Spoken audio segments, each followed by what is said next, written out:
عام لوگوں تک پہنچ گئی ہے وہ زبان.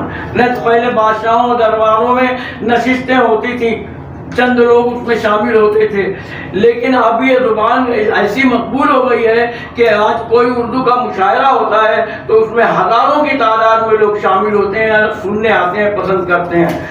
اور غزل جو ہے پہلے وہ حسن و عشق تک محدود تھی, زلف, کنگھی, چوٹی یہاں تک ہی محدود تھی, لیکن آج اس زبان میں اب یہ محدود نہیں تھا. پہلے محدود جو تھی اب نہیں ہے. اسی کی مقبولیت کا عالم یہ ہے کہ اب کنگھی, چوٹی اور یہ ہجر و وصال اس کی قید سے یہ زبان باہر نکل چکی ہے. آج اس میں ہر طرح کی مضامین باندھے جا رہے ہیں. اس میں فلسفی بھی آپ کو ملے گی, تلقین ملے گی, یعنی نصیحت, پیغام ملے گا, سندیش ملے گا, ہر چیز اس میں آپ کو ملے گی. دیکھیے تو حسن و قید اور عشق و ہجر و وصال کی قید سے یہ زبان جو ہے آزاد ہو کر اب زندگی کے تمام لوازمات کی ترجمانی بن گئی ہے.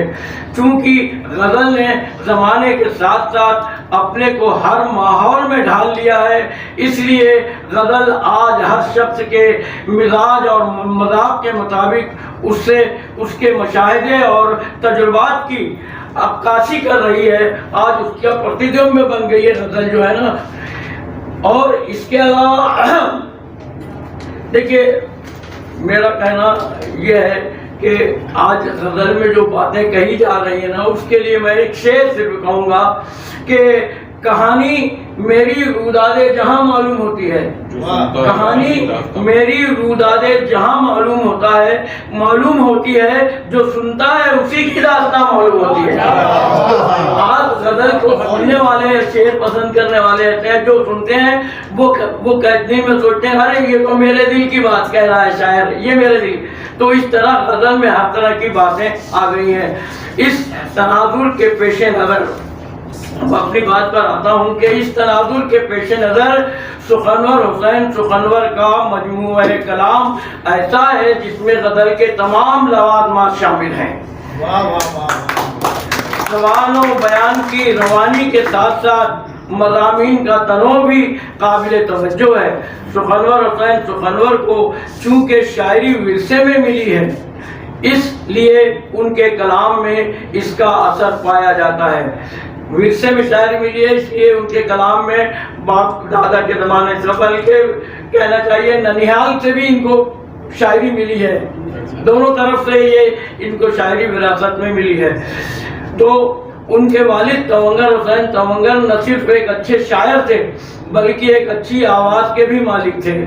رسائی ادب مجلس و محفل میں پڑھا کرتے تھے, نشستوں و مشاعروں میں بھی انہوں نے کلام پیش کیا. سخنور کو یہ تمام باتیں وراثت میں بھی ملی ہیں کہ آج کے زبان ترنم بھی سخنور کا اور کلام بھی دونوں باتیں ان کو ملی ہیں. زیر نظر مجموعہ جس کا اجرا عجوبہ ہے سکون دل میں یوں تو بہت سے اشعار پسند آئے مجھے, لیکن میں صرف چند شعر پیش کرنا چاہتا ہوں اپنی پسند کے, اور جو ممکن ہے آپ کو بھی پسند آئیں گے. میں نے خاص طور سے ایسے اشعار کا انتخاب کیا ہے جو عام فہم ہو اور سب کی سمجھ میں آ جائیں. یعنی کہنا چاہیے ابھی جو میں پہلے کہہ رہا تھا, یعنی ہندوستانی زبان میں جو شعر ہیں وہ میں نے پسند کیے ہیں. ملاحظہ فرمائیے. اسلحے کافی نہیں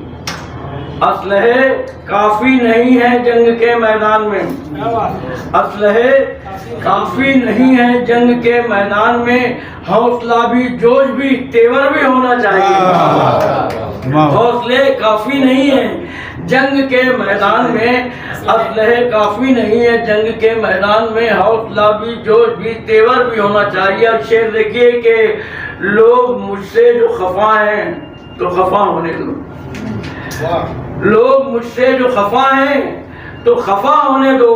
کون سا جرم کیا ہے, کون سا جرم کیا, اچھے کو اچھا لکھا.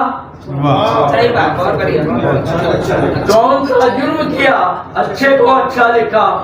اور شعر دیکھیے کہ اس کا بھی ظالموں کی صفوں میں شمار ہے, اس کا بھی ظالموں کی صفوں میں شمار ہے جو ظلم کے خلاف کبھی بولتا نہیں.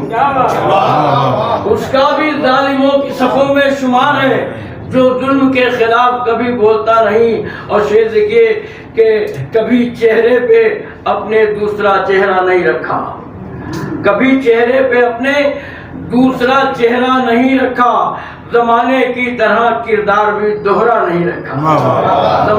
آج زمانے میں دوہرے کردار والے بہت ملیں گے, زمانے میں کبھی کردار بھی.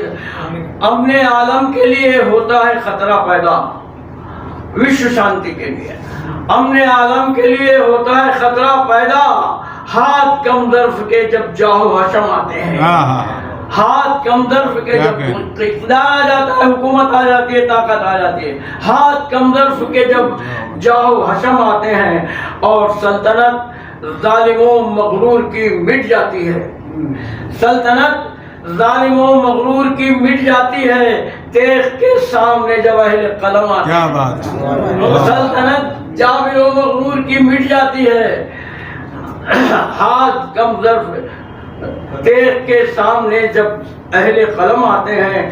کم لباسی جو تھی کل عیب, وہ کل لباسی جو تھی کل عیب وہ اب فیشن ہے. آج کے زمانے میں ہم دیکھ رہے ہیں کہ آدمی کتنا جو اپنے آپ کو بے لباس بناتا جا رہا ہے, جتنا زیادہ مطلب عریانیت ہو اتنا زیادہ فیشن مانا جاتا ہے. کم لباسی جو تھی کل عیب وہ اب فیشن ہے, ایسا لگتا ہے یہ کپڑا بھی اتر جائے گا. اگر یہی حال رہا عریانیت کا تو یہ ایسا لگتا ہے یہ کپڑا بھی اتر جائے گا. اور دو شعر اور سماعت فرما لیجیے, اس کے بعد میں اپنی بات ختم کرنا چاہوں گا. بہرحال کہ مجھے یقین ہے ایسا ضرور ہے کوئی, عقیدے کا شعر ہے یہ ہمارے کہ آج دنیا جو ٹکی ہوئی ہے کوئی نہ کوئی ایسا ہے جس کی وجہ سے ہے, ایسا پاورفل کوئی آدمی ہے جس کی وجہ سے دنیا ٹکی ہے. مجھے یقین ہے ایسا ضرور ہے کوئی ہے جس کے دم سے زمین اور آسمان باقی ہے جس کے دم سے زمین اور آسمان ابھی ہے, جس کے دم سے ابھی اور آسمان ابھی, اور پناہ اس کو بڑھاپے میں مل نہیں سکتی. آج کے دور کی بات ہے, پناہ اس کو بڑھاپے میں مل نہیں سکتی جو بوڑھے باپ کو گھر سے نکال دیتا ہے. اس کو معلوم ہونا چاہیے کہ اس پر بھی ایک دن بڑھاپا آئے گا, پھر تیرے ساتھ بھی وہی ہوگا جو تو اپنے ماں باپ کے ساتھ کر رہا ہے کہ بڑھاپا, پناہ اس کو بھی بڑھاپے میں مل نہیں سکتی جو بوڑھے باپ کو گھر سے نکال دیتا ہے. آخری کے دو شعر کہ اپنا چہرہ تو صاف کرتے نہیں, ملازم فرمائیے, اپنا چہرہ تو صاف کرتے نہیں آئینے کو ہی دھوتے رہتے ہیں.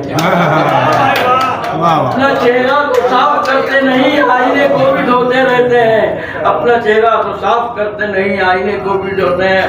اور آخری شعر ملازم فرمائیے کہ تلاش رزق میں ملتا نہیں ٹھکانا مجھے, تلاش رزق میں ملتا نہیں ٹھکانا مجھے, کہاں کہاں لیے پھرتا ہے آب و دانہ مجھے, کہاں کہاں لیے پھرتا ہے.